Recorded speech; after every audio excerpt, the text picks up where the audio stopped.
Fala pessoal, bem-vindos novamente ao canal e a pedidos vamos colocar na nossa arena de combate Ares contra Thor. Vou começar falando brevemente sobre a vida de cada um dos guerreiros e depois fazer as comparações, lembrando que só vou levar em consideração aquilo que a mitologia de cada um deles menciona. Nada do que os filmes e os quadrinhos citam, primeiro porque não seriam originais e basicamente você pode inventar qualquer coisa para o personagem. Isso acontece porque existe muita licença artística, então a criatividade vai longe. E segundo que eles variam muito de lugar para lugar. Por exemplo, o Ares do filme não é a mesma coisa que o Ares dos quadrinhos. E por aí vai. Os critérios de avaliação serão longevidade. Ela é importante na comparação porque com a longevidade faz com que, na teoria, o indivíduo adquira conhecimento, sabedoria, se tornando assim uma ferramenta importante para poder superar o adversário. Por isso que ela é essencial. Continuando os critérios, terá agressividade, inteligência, força, habilidades marciais, luta sem arma, no caso deles resolverem a batalha no soco, luta com armas, e o momento de vergonha alheia. Nesse caso, é um tipo de saia justa que o personagem passou, porém não ganha ponto, mas perde. E bora lá! Ares. Filho de Zeus e Hera, uma das 12 principais divindades do Olimpo, Ares é o deus da guerra, raiva e violência. Os romanos o conheciam por Marte. Embora muitas vezes fosse retratado como o deus abrangente da guerra, Ares tradicionalmente representava apenas os aspectos mais brutais, impulsivos e desenfreados do combate. Ao contrário dele, Atena representava os aspectos estratégicos e táticos do conflito marcial. A impulsividade, temperamento e ansiedade desenfreados de Ares para causar destruição acaba por torná-lo talvez o menos apreciado dos olímpicos. Ele era amplamente conhecido pelos gregos, mas raramente admirado. Embora na mitologia Ares fosse um deus grego, os gregos frequentemente afirmavam que ele era trácio, em uma tentativa de dissociá-lo da sociedade e dos valores gregos. A Trácia era uma região ao norte da Grécia e lar de um povo famoso por gostarem da guerra. A impopularidade de Ares entre os gregos sugeria que eles relutavam em celebrar suas tendências destrutivas. Ares adora a batalha pela batalha e não tem uma preferência. Desde que haja morte e sangue, ele sempre irá gostar. E sua irmã Eris está sempre criando motivos para desencadear uma guerra, seja espalhando rumores ou semeando ciúmes e invejas, justamente porque ela é considerada a deusa da discórdia. Por conta de Ares possuir uma grande sede de batalha e de sangue, seus colegas imortais geralmente o odeiam. Hera já reclamou dele para Zeus, acusando ele de falta de senso de justiça, pois nas guerras ele costumava causar uma verdadeira carnificina. Certa vez, Ares indo reclamar para Zeus da ousadia de um mortal, Zeus, zangado, o repreende e diz que ele é o filho que mais odeia. Talvez isso seja devido ao seu instinto assassino e falta de piedade. Mas, cá entre nós, quem é que gosta de alguém assim? Um dos poucos que gostam dele é sua irmã Eris e a Afrodite, que inclusive alimenta uma paixão perversa por ele. Ares desempenhou um papel central no mito da fundação da cidade de Tebas como o criador do dragão que guardava sua fonte e que depois foi morto por Cadmo. Os dentes do dragão, por sua vez, foram semeados no solo por Cadmo, a pedido de Ares, e do solo surgiram soldados com armaduras prontos para a batalha, e esses soldados foram conhecidos como os famosos espartanos. E para finalizar este panorama sobre Ares, dentre os seus filhos mais conhecidos estavam Eros, popularmente chamado de Cupido, porém esse era o seu nome na versão romana, que era o deus do amor e do erotismo. Phobos, que é considerado entre os gregos o deus do medo, Deimos, que é a personificação do terror e do pânico, e a Harmonia, a personificação da paz, conhecida pelos romanos de Concórdia. Esses eram os mais conhecidos dentre os seus filhos, porém ele tinha mais. Todos esses citados têm como mãe a deusa Afrodite. Os gregos, em sua maioria, possuíam um ideal da contenção acima da agressão. Ares era uma advertência contra os perigos da paixão desenfreada e da ação impensada. Notavelmente, Ares tinha seguidores entre os espartanos e os tebanos, e eles eram guerreiros renomados não apenas por sua habilidade e agressão, mas também por sua ávida glorificação da guerra. Thor.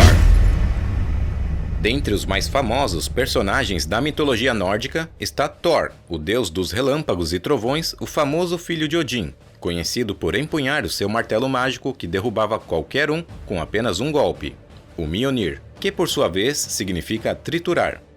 Este martelo mágico, em alguns casos, podia até mesmo ressuscitar, como no exemplo dos bodes que puxam sua carruagem, o Tangrisnir e o Tangnjostur. Toda vez que Thor precisava se alimentar e não havia comida, ele matava os 2 bodes e deixava os ossos e a pele. Então ele erguia seu martelo e, após um raio cair, eles ressuscitavam. Pobre vida desses bodes, não é mesmo? Thor era conhecido com outros nomes nas regiões próximas aos países escandinavos. Assim como Zeus era para a mitologia grega, o mesmo Zeus para os romanos era Júpiter. O deus do trovão na mitologia celta era o Taranis, já na antiga mitologia estoniana era o Taara, e entre os bálticos ele era conhecido como Perkunas. As primeiras menções sobre Thor foram achadas pelos antigos romanos e eles associaram ele a Júpiter quando viram que os seus poderes eram semelhantes.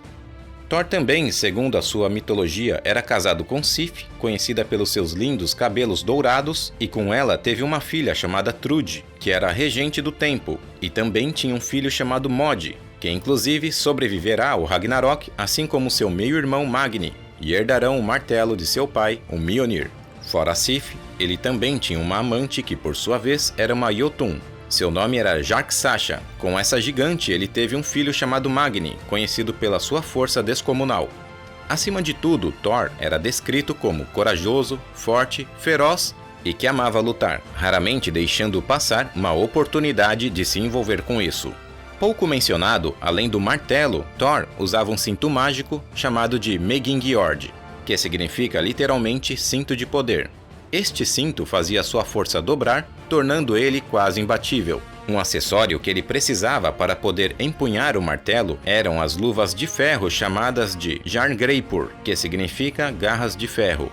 Embora esses 3 itens, o martelo, o cinto e as luvas, fossem os mais conhecidos associados ao deus do trovão, Thor também possuía um cajado conhecido como Gridarvolur. Entretanto, ele raramente usava. E esse foi um presente da mãe de Vidar, a Gridur. O reino de Thor estava no campo de Trudvangur, que ficava em Asgard, e lá ele construiu seu salão de carvalho chamado de Bilskirnir. Dizia-se que o prédio era o maior já erguido antes e apresentava um total de 540 quartos. Dentre muitos combates que ele teve, nenhum ele esperou tanto contra a serpente do mundo, a Jormungandr. Essa luta, porém, não haverá vencedores, e acontecerá no crepúsculo dos deuses, o Ragnarok, onde Thor finalmente matará a serpente, e a serpente do mundo irá enchê-lo com tanto veneno que ele também morrerá. Agora vamos para a batalha! Do lado esquerdo, Ares, o deus da guerra grego, o implacável guerreiro com sede de sangue. E do lado direito, Thor, o nórdico deus do trovão, que treme a terra com suas marteladas. Longevidade. Nenhum dos deuses nórdicos terá esse privilégio da longevidade, pois eles não são imortais, dependendo sempre do fruto restaurador que só a deusa Idun pode oferecer. Embora eles sejam muito fortes e tenham poderes, eles são mortais. Já os deuses olímpicos podem desfrutar por serem eternos naturalmente. Uma ferida que possa ser mortal para um deus nórdico, para um deus grego, ele poderá no máximo ficar incapacitado, sentir a dor, porém não morrerá. Então, ponto para Ares. Inteligência. Embora assim como Ares, Thor também tenha prazer nas lutas e nas guerras, Thor nunca demonstrou impulsividade nas batalhas como Ares.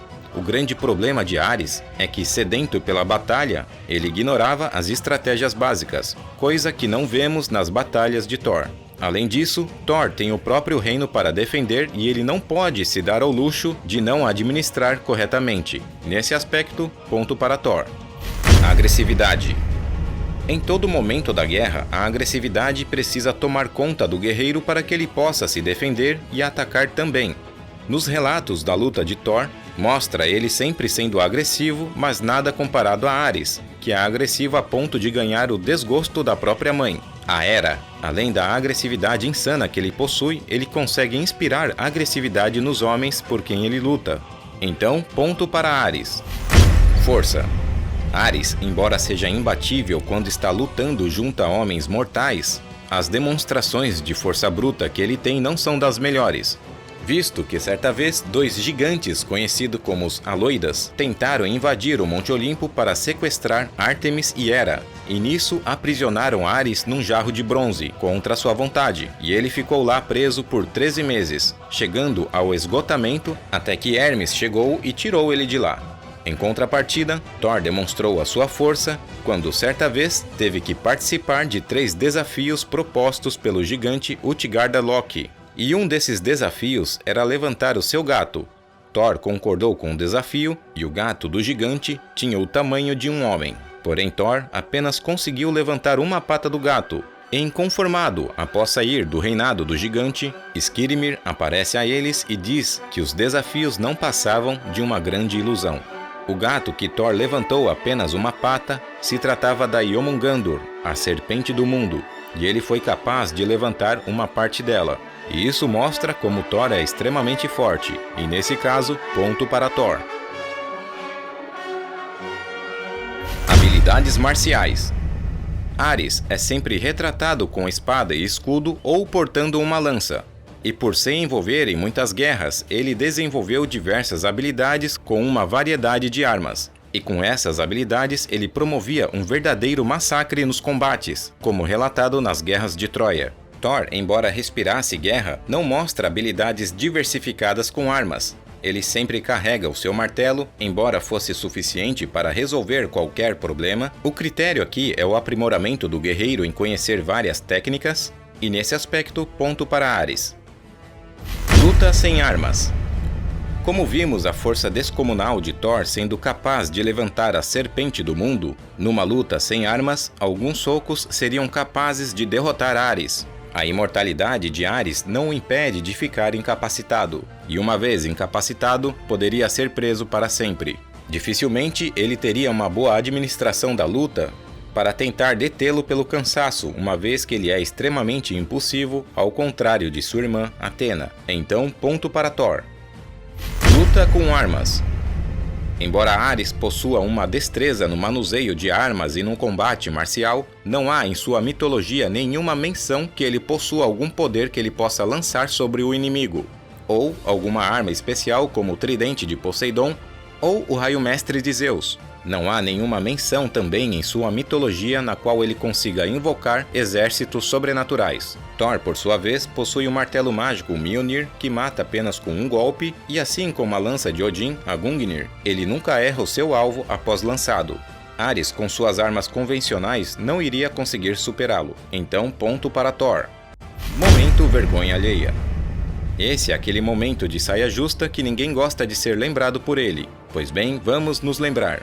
Thor possui um episódio desse quando, depois que lutou contra o gigante Hrungnir, e o seu martelo fez a cabeça dele virar pó, e o corpo do gigante acabou caindo em cima de Thor, e ele ficou preso sem conseguir se movimentar. Nenhum outro deus Aesir que ali estava conseguiu ajudá-lo. Somente depois que seu filho chegou, o Magni, ele conseguiu erguer o corpo do gigante para que Thor saísse dali de baixo.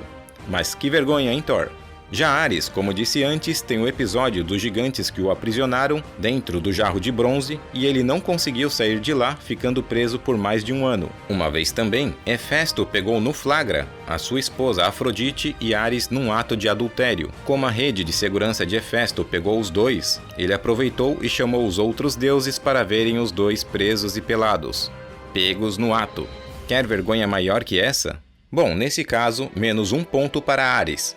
Resultado final: Thor é o grande vencedor, vencendo Ares por 4-2, e não foi dessa vez Ares.